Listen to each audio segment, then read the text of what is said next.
Oh, good morning, folks. It's February 28th. We're going to get rid of February today or tonight. And welcome everybody here. And we'll have the committee introduce themselves. Some of you, we're new to you, and some of you are new to us. So. I'm Brian Collmore. I represent the Rutland District. Irene Renner, Chittenden North, including Fairfax. Brian Campion, Bennington County, Londonderry, and Wilmington. Rich Westman, I represent the Woodville District. I'm Bobby Starr from Orleans District, and I have 4 towns in Caledonia County on the southern tip of Orleans County, right on the edge. We invited you folks in this morning. Last week we had a group from the Vermont State Fairs people from southern Vermont through to the northern part of Vermont.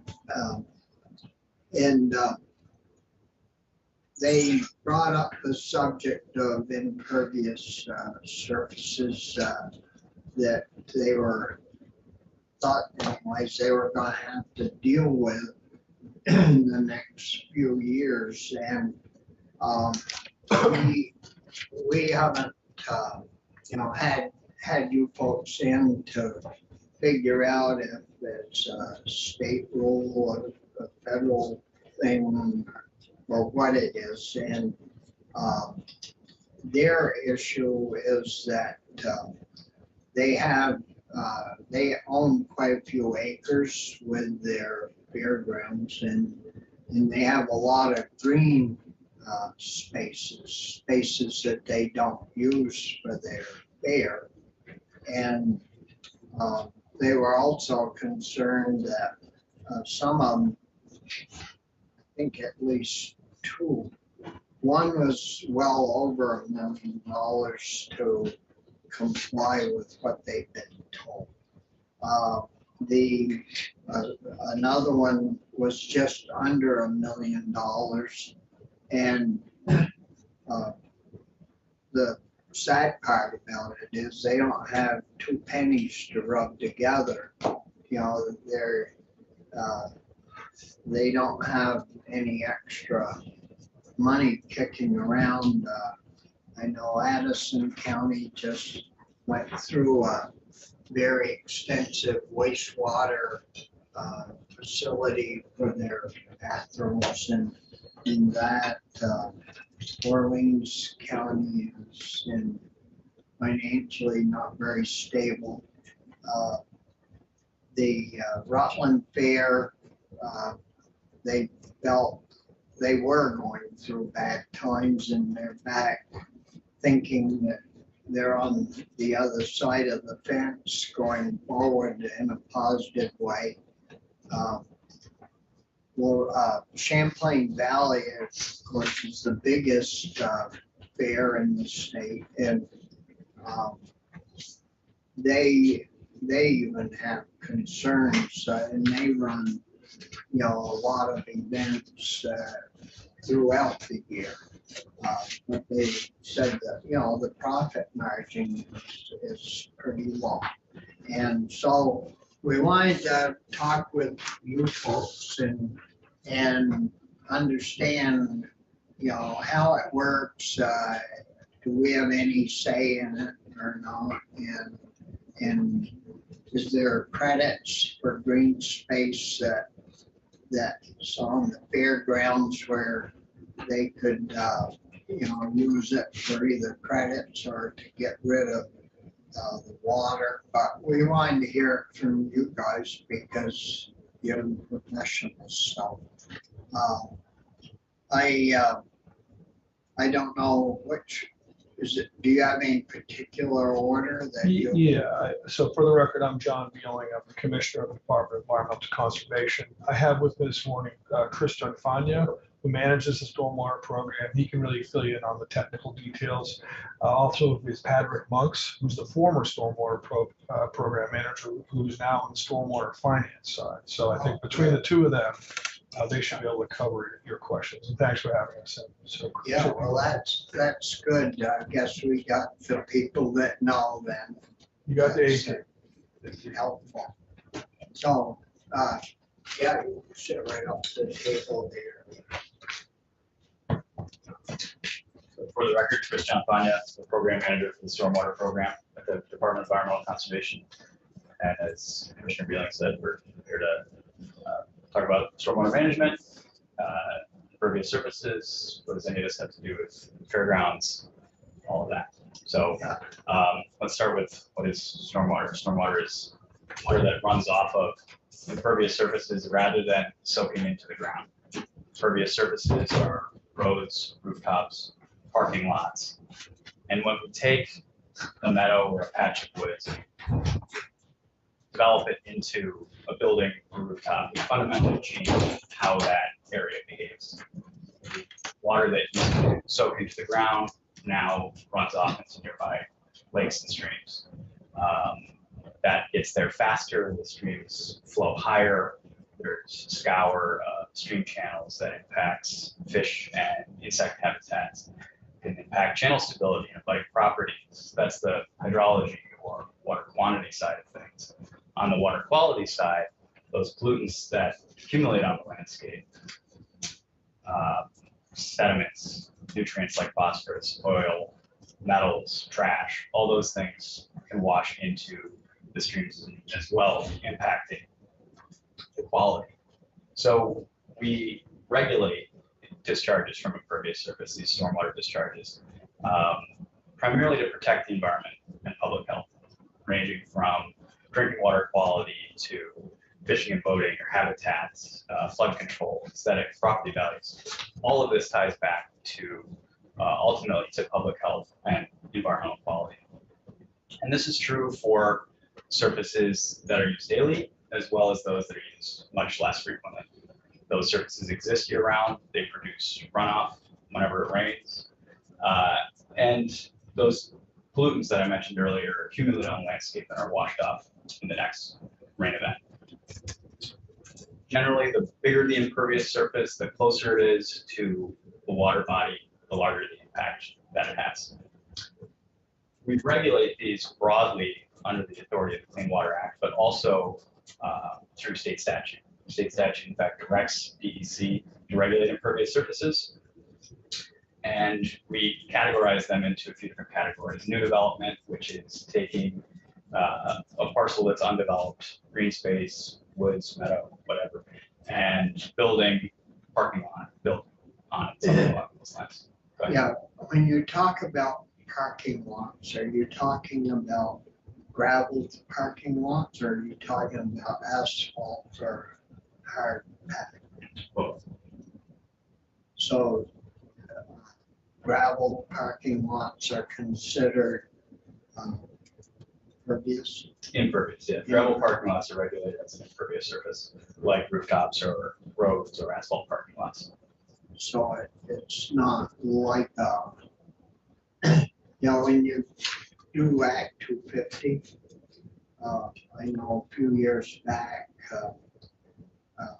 we built a new building on a plot of land, and the Act 250 people didn't want the driveway tarred, but the state highway transportation people wanted it paved up to their road limit.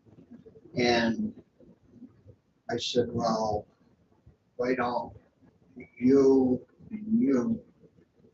fight this out any way you want. Just tell me as an individual,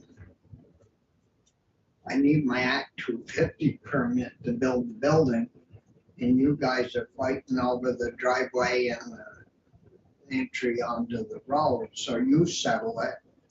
And the way it came back to me is you leave that driveway gravel so that water will soak down into it and run off the edges are not paved.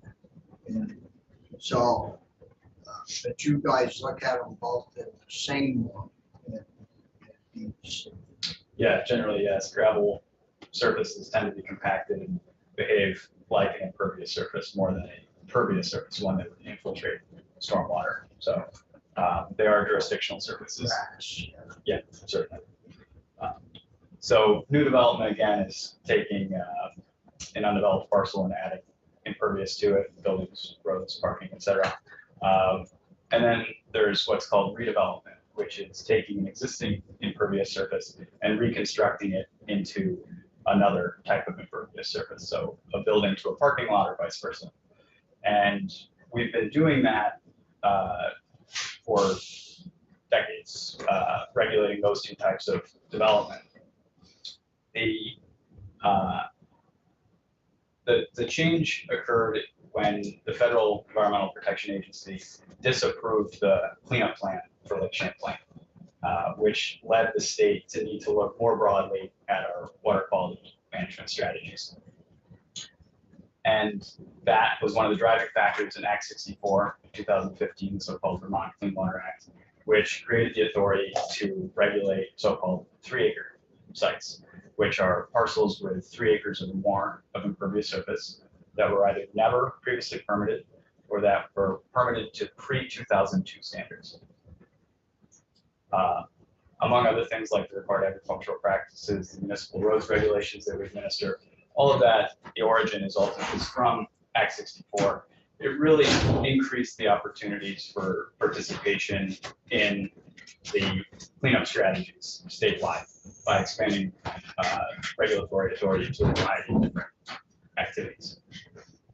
So that cleanup plan looks at the different pollutant sources into the lake. So you've got wastewater, municipal and industrial wastewater representing the smallest slice of the pie, 3% of phosphorus discharges, also the most expensive per pound to manage. Developed plans right in the middle on proportion and cost effectiveness at 18%, and then agriculture at 40%, representing the largest slice as well as the most cost effective treatment strategy. So when we talk about stormwater treatment, we distinguish between those types of impervious: new development, redevelopment, and 3-acre, which I'm going to call retrofit. New development is subject to the full suite of treatment standards: water quality, groundwater recharge, channel stability, flood control, and soil quality. Redevelopment is subject to 50% of the water quality treatment. So not 50% of the treatment standards for redevelopment, 50% of the water quality treatment standard for redevelopment. So those other standards don't apply, and it's half of only the first standard. That's in recognition of the constraints that exist on existing sites that are redeveloping. 3-acre sites generally meet the redevelopment standard, 50% of the water quality treatment requirement, unless they're located in stormwater impaired waters. These are waters that aren't meeting water quality standards because of stormwater discharges, in which case they'll need to do some additional work because those watersheds need that work. So again, this is parcels with 3 or more acres of impervious surface, never previously permitted, or permitted to pre-2002 standards. They have existing site constraints. We acknowledge that by using the redevelopment requirement rather than the new development standards, which are considerably lesser than what's required of new development. So how do our fares fit into that? That been there for, you know, some of them are 80, 100 years. Sure. Yeah. So they are examples of 3-acre sites, never previously permitted, and some, like Champlain Valley Expo, have done construction over the years that is regulated, and they have treatment systems for parts of their site that triggered jurisdiction at the time. But others, parcels that have not changed in 40 years, whatever, the Champlain cleanup plan. We looked at what we have to do to meet these goals, and going back and retrofitting treatment on these existing impervious surfaces was one of the strategies that was selected. So, and this comes again from statute Act 64, as well as more broadly from the Clean Water Act. So although the authority comes from state and federal government, the impetus was really the disapproval of the Lake Champlain cleanup plan. Since then, we've identified 700 sites in the Lake Champlain, Memphremagog, and stormwater impaired waters that are 3-acre sites that we need to retrofit and provide treatment. This ranges from commercial, residential subdivisions, schools, ski areas, fairgrounds. And their participation in this is really a key strategy, key component of the cleanup plan. We need all of these sites that have been designated to pull together and provide treatment if we're going to meet these water quality goals that we have as well as the EPA has. To that end, we did conduct substantial public outreach on this, formal rulemaking on the stormwater permitting rule, public notice of general permit related to 3-acre sites, presentations to various organizations. We sent letters to all the affected property owners in 2019 when the permit was draft, again in 2020 when it was final, advising them of their obligations. We took public comment into consideration when drafting these regulations, and we've set aside a fair amount of money, which Mr. Monks can talk more about, to assist these landowners with complying with these regulations. So to kind of wrap up the stormwater overview, 3-acre sites are an important part of our statewide clean water strategy. We have reductions assigned to the different pollutant sources, wastewater, agriculture, stormwater. If we don't meet our obligations in stormwater, we have to get those reductions from somewhere else. It's zero sum. They can't just go away. The timeline for these sites is 5 years after we approve their design. That provides them a fair amount of flexibility to schedule in a way that doesn't disrupt their operations. They have the ability to do this over multiple years if they choose. They can schedule in a time that's most appropriate for their property. Again, these are far-reaching, impacting a variety of different landowners in the state. These fairgrounds are significant impervious surfaces ranging from 14 to 34 acres. On this first half of the 3-acre list, we'll be looking at the rest of the state, the Connecticut Valley in the future. Doing the big ones first. We're doing Lake Champlain, Memphremagog, and stormwater impaired waters first, which are largely Chittenden County, but some in Franklin and Rutland as well. 2 of those exist in stormwater impaired waters, large areas. These are large developments by Vermont standards, and in some cases immediately adjacent to stormwater impaired waters, which really need the help. They're not left to do this on their own. The program is available to provide technical and regulatory assistance on these matters, and the Water Infrastructure Division, which Mr. Monks is in, has some funding assistance that they can provide. So, Is it a match type funding or outright grants or? I can let Mr. Monks speak to that. Sure, I'm happy to cover that, more broadly or respond to your question at the moment. It's a combination. There's grants, there's loans. Brian? Other things, Mr. Chair. Yeah, I've heard their DC has as much as $40 million to work on this, and I'm wondering, and maybe this is Mr. Monks's time, are you reaching out to the fairs? Do they know that you're there to help them, or is there a disconnect maybe there in that way? Yeah, they certainly would have been advised on their obligations to meet the permit requirements. Right.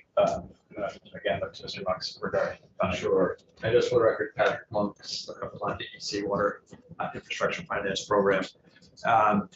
As part of the outreach letters that Chris mentioned, during those outreach letters identified that the department was working on funding programs.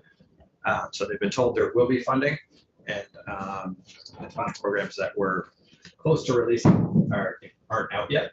Okay. So at such time that they are, all permittees, all 3-acre sites will be notified of the programs. Thank you, Mr. Chair. I'm sorry, did I jump in? No, I guess my only thought is, these are folks that are volunteering, they're part-time, it's not always their full-time gig, so they might need a little extra outreach to get them. Sorry. So I'm curious, who decided it was 3 acres and not 5 or 10 or 1? Was that in the act, or was that through rulemaking, or? That was in the act. That was in Act 64. I don't know who drafted the bill. But I do know at the time we were looking at various strategies for different thresholds of impervious to meet that. But subsequent analysis with, in combination with the other strategies for development plans, specifically municipal roads treatment, as well as what are called phosphorus control plans for certain large municipalities, it's determined that treatment of 3 acre sites in combination with those other strategies for developed plans would meet the reduction targets for developed plans. Okay, so I remember being at a meeting in Rutland. I think Mr. Monks was there. And it's probably 5, 6, 7 years ago now. And there were about 700 people or groups or whatever that were involved at that time, mostly from the western part of the state, if I remember correctly. We haven't talked about the eastern side yet. And I asked the question at that time, were there enough engineers available to do all the studies that apparently are needed to get this thing? And I was told there weren't. Is that still the case? I've heard, I've spoken with many consultants about this question, and we have heard from several that have been able to hire additional people as a way of stimulating crop growth in response to this regulation. So we are aware that there was some constraints. We're not seeing significant delays in application submittal from engineers at this point. There are 2 phases to this permitting process. The first is really an inventory of the surfaces. The second is the design. Those sites have 18 months to complete that design. We are kind of in the middle of that process right now. We're starting to see our first full designs coming in. We're doing a lot of pre-application discussion with these engineers. The engineering capacity will vary considerably from site to site. Some sites will require very little infrastructure or change in order to meet the 3 acre requirements. Other sites will require significant engineering. So it is on our radar as something to be aware of, but I'm not hearing regularly from designers or permittees about being unable to find engineers. Okay, so then the question would be, assuming we have enough engineers to do the work, what about the implementation? Because that will be a construction phase that people will have to go through too. And I still haven't heard the answer to the question whether the fairs, because they do have lots of green spaces, would be able to kind of negotiate where they are with this and whether they would be able to take advantage of this funding. So I'm still interested in that. Yeah, let me address the construction question first. And the constraint there is going to be less than the design side because they have 5 years to do the construction over. So they're obviously contractors are distributed throughout the state, and again, the complexity of the actual on the ground work will vary from site to site. Some will require fairly sophisticated contractors and equipment, and others won't. With regard to your question on so-called credits for green space, it is possible to direct runoff from impervious surfaces to existing green spaces. We call this disconnection. It's a form of non-structural stormwater treatment. It is quite cost-effective in comparison to some other opportunities. Those surfaces do need to be available to receive runoff, in that they're not going to be, have a tent or a building on them or something like that in the future. They need to be of an appropriate slope so that the water is able to disperse and soak into the ground and filter, as well as have sufficient infiltrative capacity to actually soak that water up. So certainly some spaces that appear to be green spaces on fairs will not meet that requirement because of the compaction due to vehicles, animals, etc. that exist, but others likely will. And it will be site specific, and that's the purpose of the engineering feasibility analysis in the 3 acre requirements, that they look at what the existing conditions are on the site, what existing opportunities there are, and provide the best level of treatment that they can on that site, consistent with what's feasible from an engineering standpoint. Okay, thank you. Most of the fairs, or a lot of the fairs, not most, I guess, a lot of them have a horse racetrack.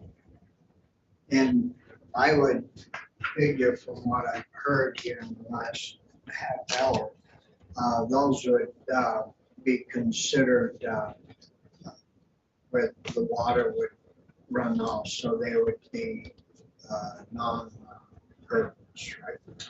It would depend. I would like my knee-jerk reaction is those that they would likely be considered impervious surfaces due to the compaction, how necessary it is for those surfaces to be compacted to withstand an activity like horse racing. See, what we've learned through the years on farms, because we deal with ag stuff, is that if you have a field and you pasture it or have hoofed animals on it, that it lets the water get down into the ground more than if, say, if you had a racetrack where you ran automobiles, it would be really packed hard. And whereas if you run cattle up through on foot with parades and new horses, that track should absorb some of that runoff. And I don't know if any of that has been taken into consideration.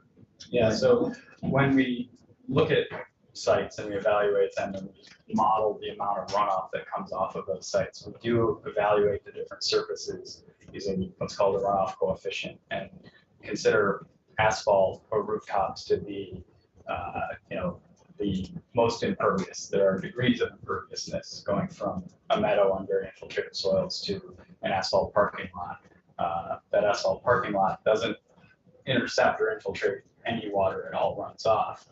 It's, there's different values that we represent between the asphalt parking lot and the infiltrated meadow, and something like a horse race track would be evaluated appropriately in between those two values. So it does acknowledge the potential for interception, infiltration of runoff for those surfaces relative to others. So that is considered in this analysis. The other issue, and I'm familiar with Orleans County Fair, Lindenville Fair, and somewhat the Champlain Valley Fair. A lot of that parking is on grass ground. And so is that just because they use it for their 5-day fair or their shows that, like Essex is more busy? Does that grassed area where you park, is that considered pervious or impervious? Yeah, similarly to the racetrack, it can be modeled in a way that is appropriate to the degree of compaction that it receives. So we wouldn't consider it to be impervious in the way that parking lot is. And again, it won't behave like a undisturbed meadow, but those surfaces are generally not what we're looking at. Pervious surfaces that occasionally see parking are generally not what we're looking at when we evaluate the site for imperviousness. Now, Rooftops and Right. walkways. Yeah. Improved parking, gravel parking is certainly in. On other sites, areas that receive a lot of vehicular traffic that are compacted and aren't sustaining vegetation and are really not functioning as a grass or meadow or something like that, we would evaluate. And that's the point of the two-phase permitting approach, is we look at the inventory that they've produced and they say, we provided them with an estimate. We think you have 20 acres of impervious. In this first phase, they will tell us what they think they have. We'll hammer that out as part of the first permitting phase. And we'll look at those things. If they represent that this is pervious and we disagree, we'll have a conversation about that. They'll provide us with information and we'll make a determination as to whether or not it is. So again, it's going to be quite site specific from project to project. See, the other thing that we learned through our dealings with ag is they have where they rotate their pastures. There's a rig that they pull behind their tractor with little teeth on it.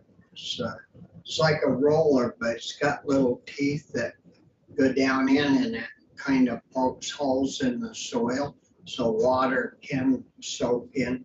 Is that something that might be allowable, or at the fairgrounds or?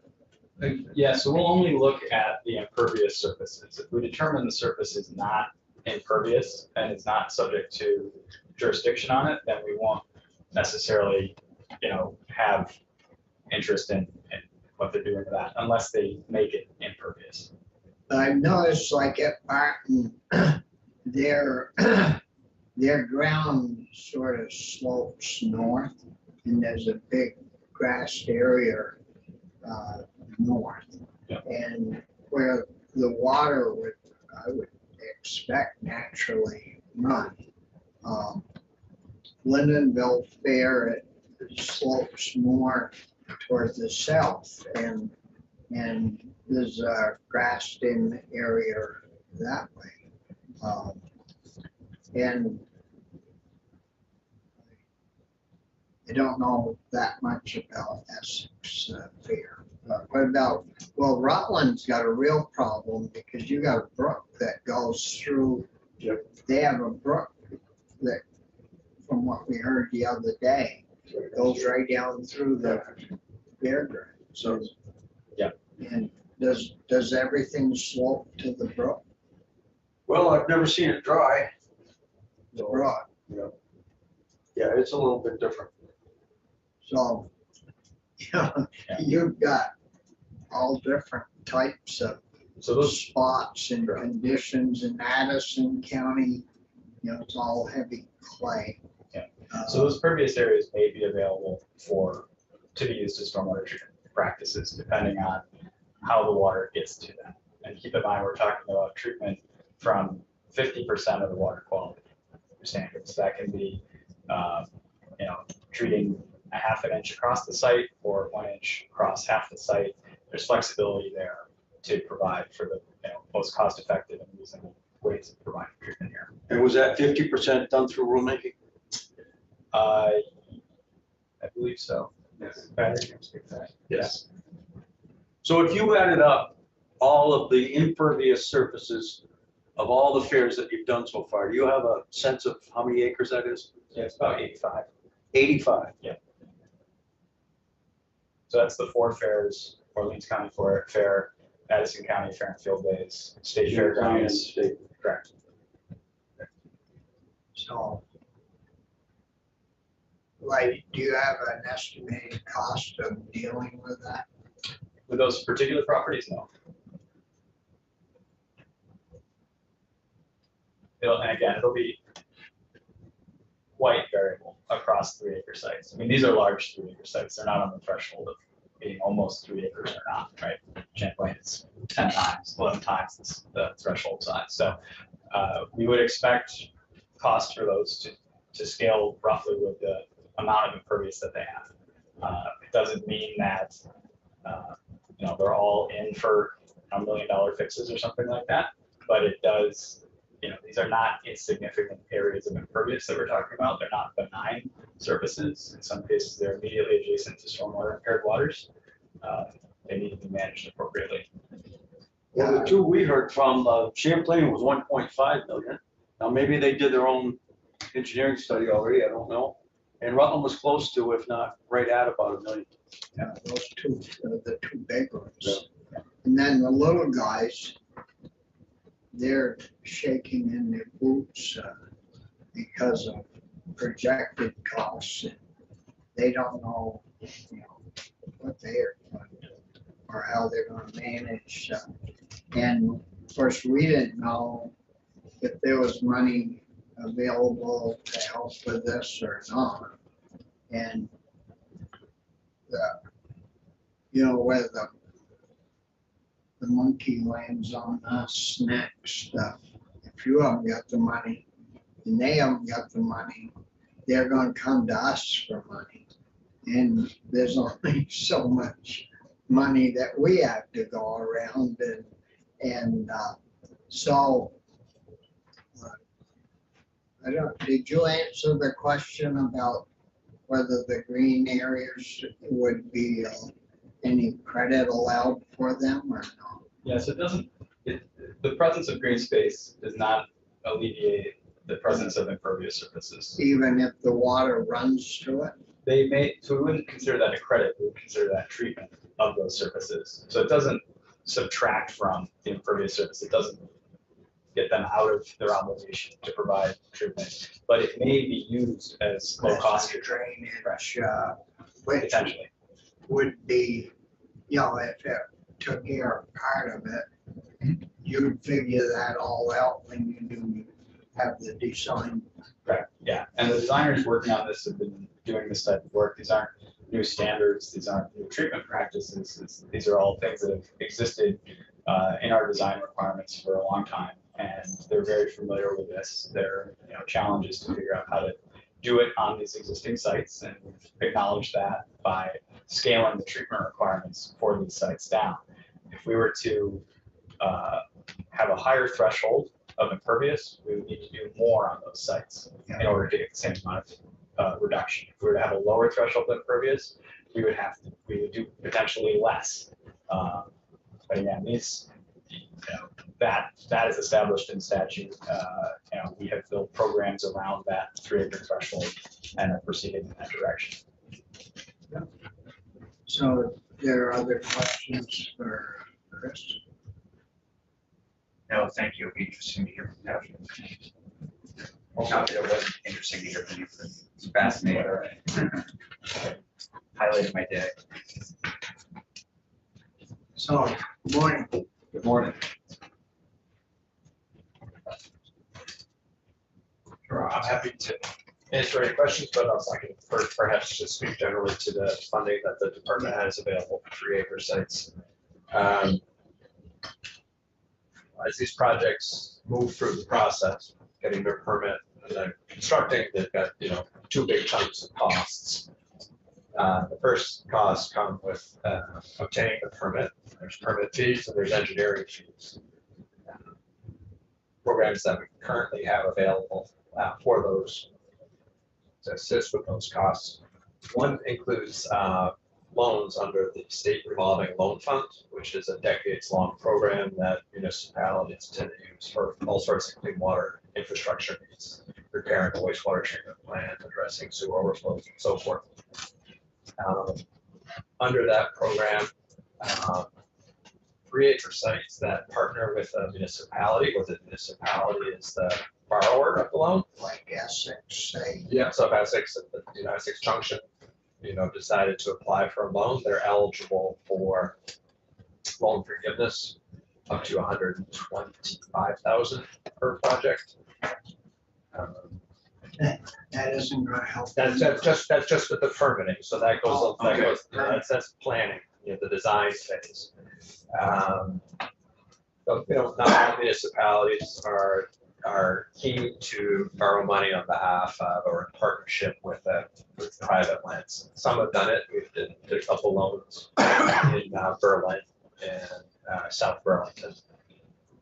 Our next funding program, we have roughly $40 million in ARPA funds to assist with 3-acre sites. And our plan for that money, and this is sort of course chunks, roughly half or $20 million will be made available for assistance with obtaining the permit. Again, permit fees, design, engineering, design costs. We will make that money available through so we call it a rebate. It's technically not a rebate, it's a beneficiary payment. And the way this will work, and we're very close to launching this, is that once a project has applied and submitted their stormwater permit application, they will be eligible to apply for up to $50,000, $49,900 in reimbursement costs.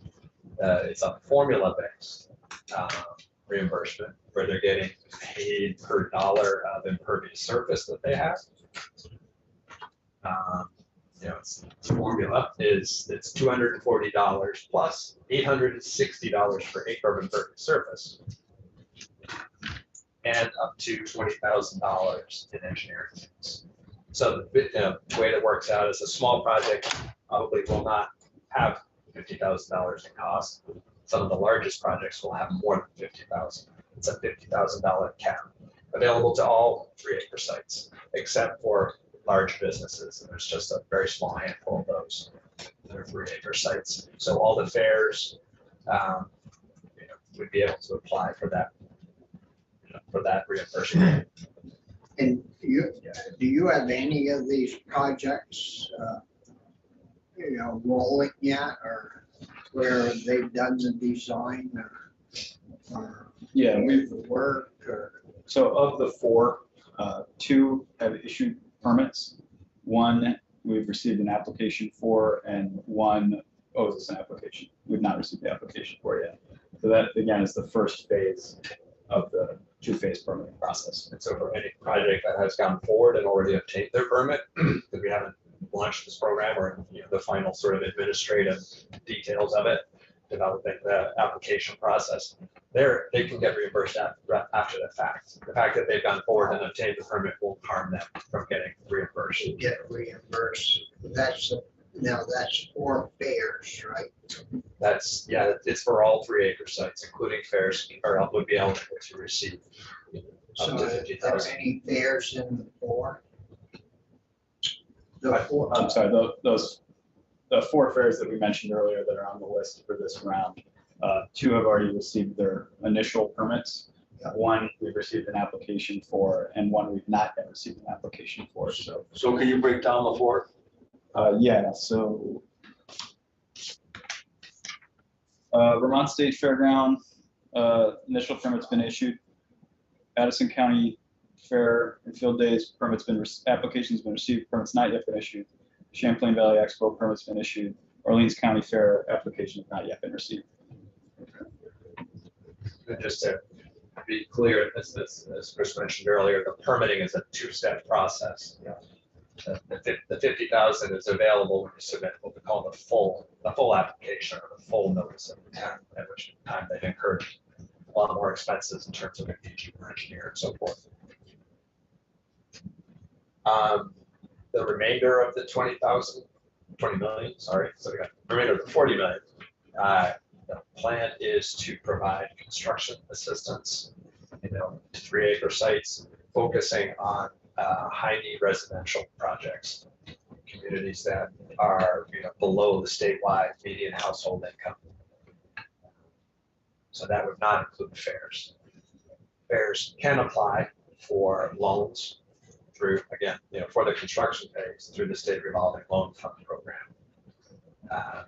They would potentially be eligible for loan forgiveness, again, if they partner with a municipality. That is a competitive process. Projects need to apply to be on a priority list each year if they want construction funding. And all those projects are ranked. Everything from treatment plants to stormwater projects, all sorts of municipalities. We have a priority scoring system. So whether or not they would be eligible to receive funding, that would be the first step, would be to apply to the priority list.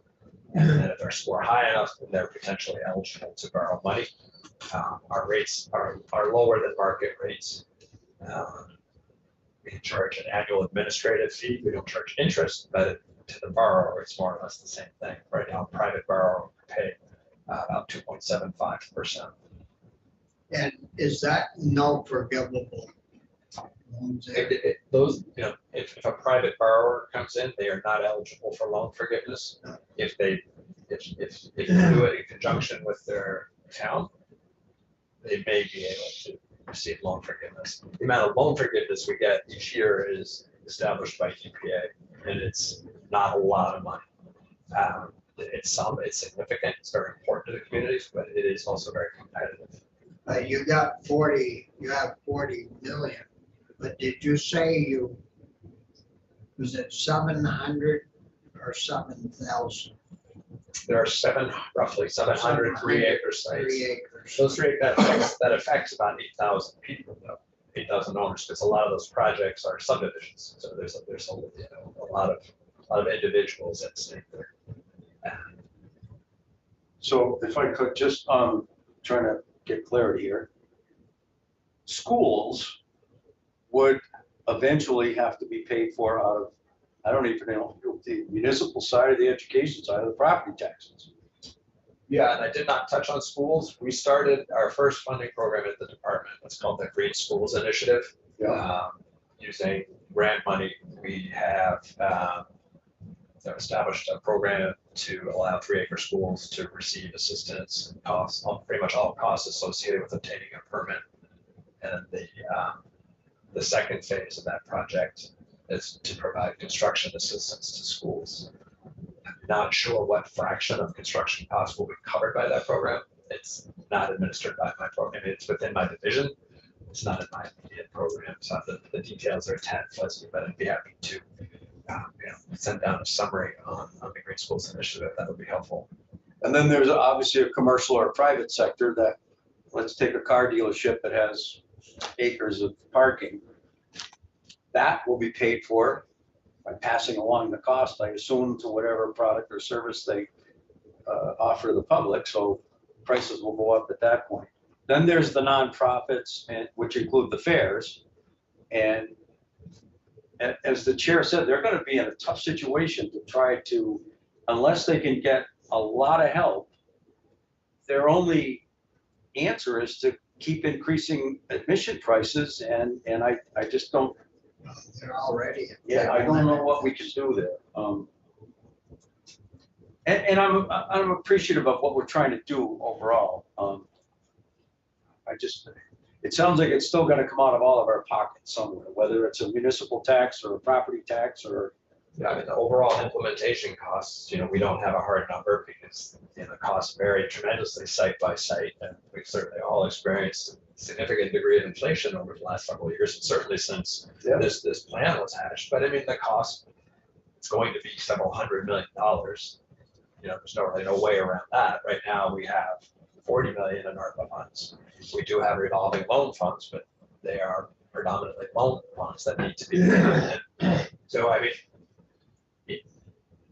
it's a substantial expense. There's no way around that. If there's a natural way to drain this water to a catch basin that would drain through the soils and help, but you start putting mechanical machinery in there to run this water through, then it's just going to go on and on. The costs. Absolutely. I mean, I think, the standards that the department has for managing stormwater definitely tries to steer away from anything too mechanical. And certainly pumping water, or, some sites, especially a more urban site, you don't have as many options. So the treatment practices become more complicated.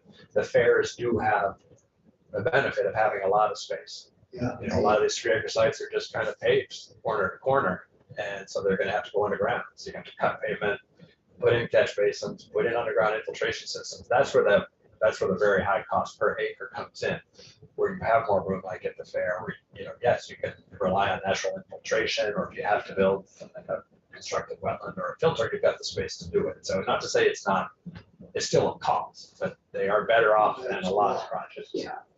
Brian. Thanks, Mr. Chair. Patrick, I'm sorry if I missed this. So there is a list of priority projects given the proximity to water. So under the state revolving loan funds, which there's both the Clean Water Fund and the Drinking Water Fund, each year we accept priority list applications from projects that want construction funding. We also fund planning and design, but you don't have to get on the priority list for planning and design. Okay. So, and actually applications are due today. All those applications come in, and then they are scored by engineers on both the clean water side and the drinking water side against a priority system. It factors in affordability, it factors in water quality benefits, public health benefits, whether the need is based on deferred maintenance or not. So a lot of factors. Thank you. And that's for the revolving loan fund, not the ARPA funding. Right. Thank you, Mr. Chair. Is the plan to, or maybe it's a requirement, do the eastern side while this other one is, how am I trying to ask the question here? Can we somehow delay getting to the eastern side until we figure out the western side and get that done? Or is there a requirement that we got to be doing the whole thing together? Well, the way Act 64 was passed. So it was all driven, as described, it was all driven by the need to reduce phosphorus to Lake Champlain, Lake Magog, and the subset of stormwater impaired waters. As Chris mentioned, those are all pretty much on the western side of the state, with exception. Yeah, not on the east. So the 3-acre requirement is that all sites have applied for at least their initial permit by 2023, essentially by now. And then the rest of the state. So if you're not in, like Champlain, Metro Magog, stormwater impaired waters. So if you're on the eastern side of the state, the permit deadline is 2032. Okay, so. Or 2033. They got a little time. They do. I mean, there's a question whether that is warranted. Like what drove 3-acre permitting on the west side of the state was water quality impairments. So if you're in the Connecticut River watershed and it's not impaired, why are we doing it? Another question that, We have a lot of nitrates on Yeah, the eastern. Not so much phosphorus. Yes. So much phosphorus. So yes, we got a little time to figure out the eastern side. We do have occasional projects saying, can we come in for, can we get funding? Right now, now, if you're a 3-acre site in the state of Connecticut or watershed, we told folks that we need to prioritize funding, to the western side of the state because of the permitting deadlines. See, the Franklin County, I think this is the last year that fair can operate where it is. So there really isn't a lot of sense of dumping. Of course, all sand up where they are anyhow, so, but it wouldn't be a wise expenditure to go up there and spend a lot of money on the Franklin County field because they've got but they better look hard and good to find a place that has the right soils to move to. Yeah, I don't imagine it's an easy thing to find a good site for. So other questions? So there is no, the 3-acre rule, is that a Vermont rule? It's yes, driven by Vermont Act 64. And your concern is if we pull that much from one segment, it's going to drive it to a different segment. Or Yes, I think that's accurate. At the time Lake Champlain TMDL was being developed and Act 64 was being passed, people always talked about it's an all-in approach. Every sector, agriculture, forestry, stormwater, everyone has a very high bar to meet. And so there's, it's not an either or situation. Should we do this or should we do that? We have to do it everywhere.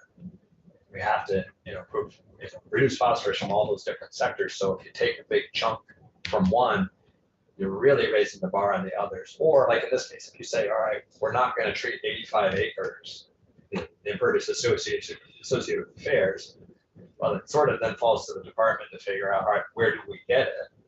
So then we meant, all right, maybe we have to go down to 2-acre sites. Well, how do you get 85 acres from 2-acre sites? Well, that's over 40 more projects that we would have to regulate. And we do have that responsibility and authority to reach out to other projects, even if they weren't in Act 64, to say, you're discharging to impaired water, you need a permit now. So there's just, certainly there's so many sympathetic categories of projects that there's just no way to just say, okay, yeah, we won't do yours, we'll do theirs instead. so when you go and look at a site, you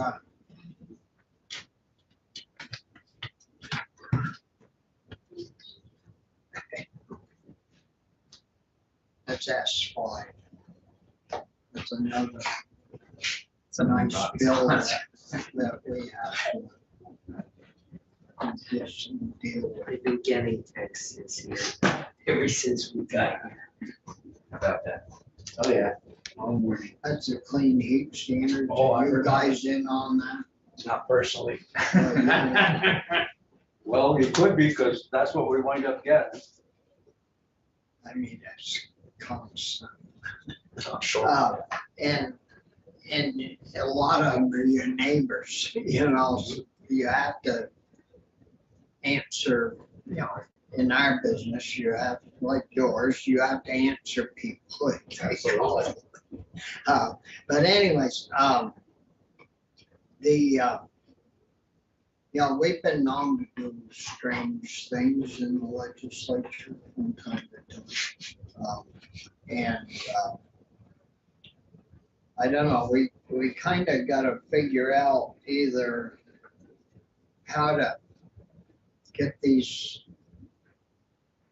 fairs.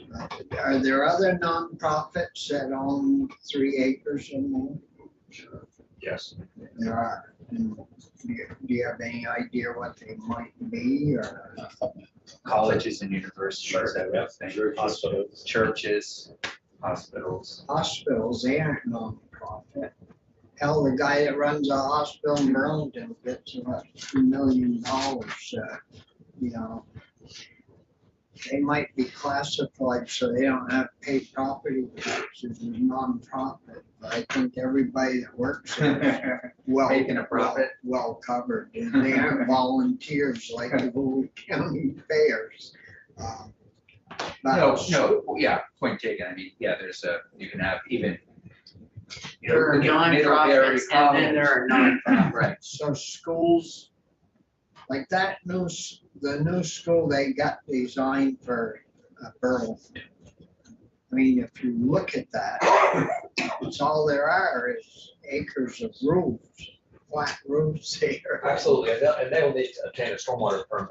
And, you know, as described earlier, they need to meet a significantly higher bar in terms of the stormwater management.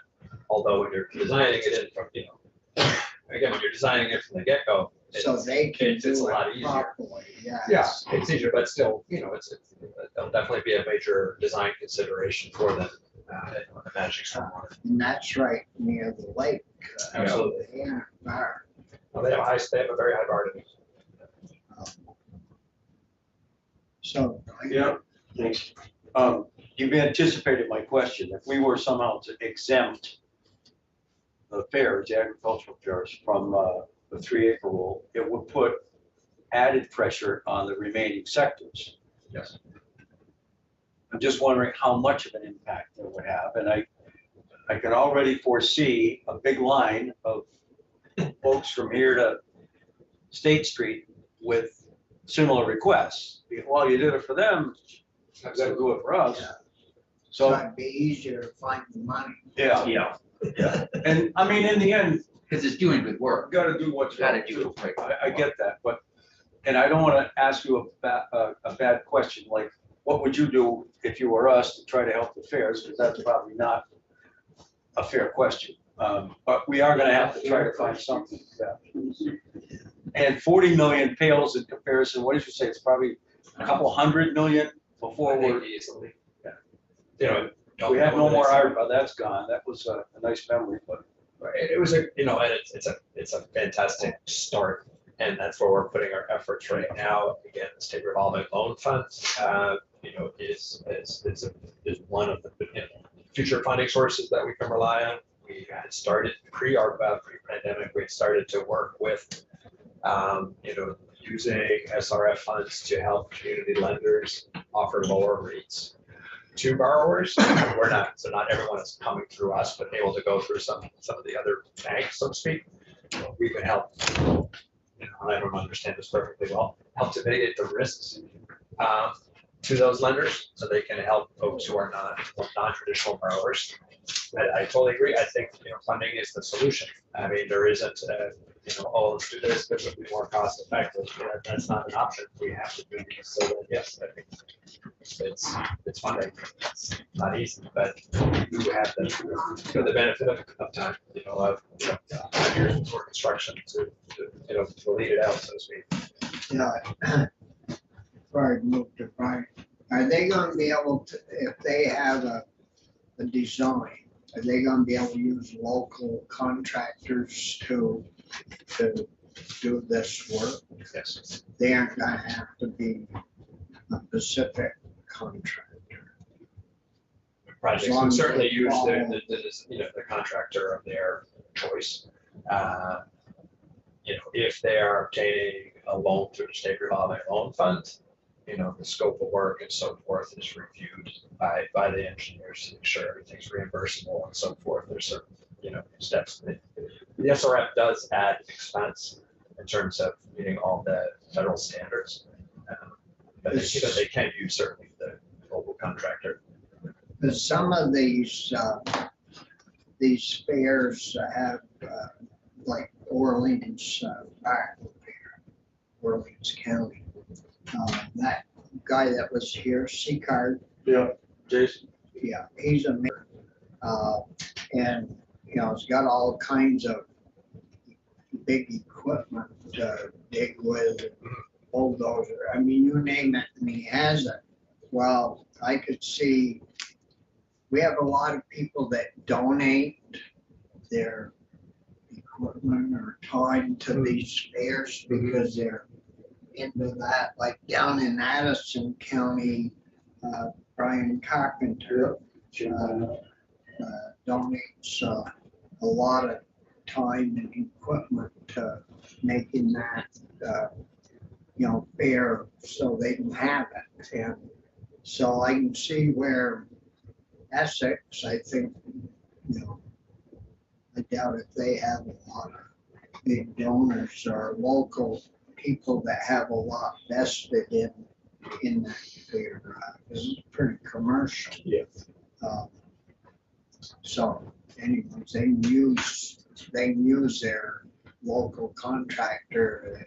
They have someone. They can. I mean, The It's important to engineer's keep them- gonna be there anyways. right. I mean, it requires an engineer to do the design. Highly advisable to have the engineer oversee it because what they install has to match the plans. But certainly using volunteer local. Brian? Bobby, I think you raised this last week. Does it make sense to have P-Check in to talk about, is there something that, because I know we had him in on the school funding thing to help us organize our thoughts around, because we're going to also, it's going to be a big expense, how to build a lot of new schools, how to finance some of this. I don't know if, I thought you might have said that last week, that it might make sense to brainstorm with him during committee time, but just wanted to raise it again. Yeah, we could use, get him there. Some of that money we're making from those good investments. Use some of that. Does that become Yeah. available, then we'll do a project. Recently, we never get them done. We haven't been making much money. No, but, like ACCD and, the treasurer, he's pretty capable, reliable, knowing where the money is, how much there's in the pot. Yeah, absolutely. And What is bonding and how we can help folks if they Yeah. need to get there? so, we'll go down that route. I mean, we had to understand the issue from you folks first. We heard the complaint. It wasn't really a complaint from the fairs. It was major concerns Sure, yeah. about the costs. Understand. And they weren't whining or complaining. They were just little anxiety of Oh, it's a what lot it of, was it's gonna a cost. big expense. Yeah, but now we know their issue, we know your issue. About 200 million. That would be about the same childcare, the childcare is gonna cost, right, Brian? 250 for childcare. 250 million? Yeah. Good question. I mean, I've only got the pre-K piece, and I'm guessing that would be Hundreds. possibly. And just to be clear, we expect it to be certainly north of 200 million, Yeah. several hundred million. I don't know the exact number, but I don't want to undersell it at all. No, but we won't, until you really get going with it, we won't none of us will really know. Once you get all the engineering work done, we should have a pretty good idea Exactly, and that is, how it's gonna run. and that influenced our thinking and how to use the ARPA monies. We want to help folks get permitted quickly because that does produce the designs. And as part of that, we can get a better handle on what the ultimate installation costs will be. See, once we get a little bit of a handle on the money, but we ought to encourage our fairs along the western side to get their application in. And go from there. I don't know about Rutland or that brook could run. I don't know Rutland here. I've only was there once, but the chair of the board or president said they have a brook that Brian's from. They do, yeah, we do. Tunbridge has an excellent brook. Pardon? Tunbridge has an excellent brook. Well, Tunbridge, but they're on the eastern side, so they aren't in yet.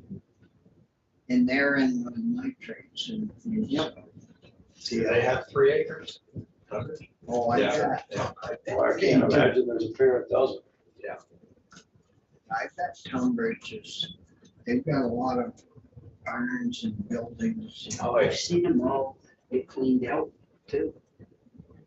Wakedale.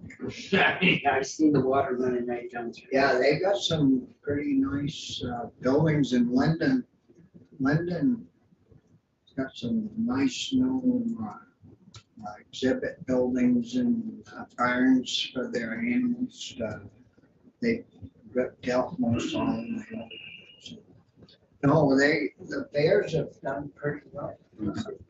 So, well, Commissioner, do you have anything to add? No, thanks for having us tonight. I appreciate You're it. just gonna look after the Bears, right? We are gonna do some outreach. I made a note of that. Visit each one this summer. I'm gonna go to all. Uh, We appreciate you having us in here. It is a major issue. Appreciate your, your time and on this.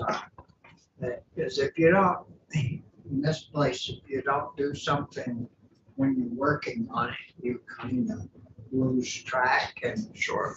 And so it's good to, keep it in sequence and stay ahead of it instead of following. Absolutely. So, thank you all very much. Thanks for having us. Thank you for your time. Thanks. Have a good day.